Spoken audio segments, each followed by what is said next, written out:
好嘞，乡亲啊，今仔日这个雾是卡真高哦。台北101大楼大里的高雾当中消失了。除了高雾之外，空气嘛真歹。环保署监测到未来3天西半部拢是柑仔色的警示。这个天气方面，一直到拜六拢是温暖舒适的好天气。礼拜开始受到东北风增强，甲大陆冷气团的影响，这个各地温度拢会下降。北部的低温会降到14度，早暗温差真大。提醒咱的乡亲时代都要注意天气的变化，保重身体。空气规个蒙雾，互101大楼根本看袂使清楚。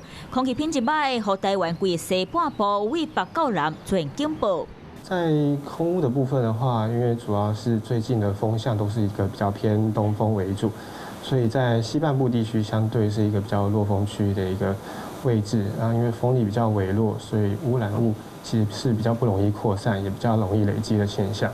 接落来3天的空气品质，为18号开始到拜六，北部竹苗黄色警示，中部柑仔色警示，那分嘉南、高雄、屏东出现红色。空气变歹，就和好天气拢准备讲拜拜。预估这一波冷空气它影响会一直从周日一直持续到下周2这3天。春天气候变化大，加上空气品质变歹，提醒大家出去路口拢爱记得挂嘴暗。天气热冷，爱加套一领衫，较袂去寒着。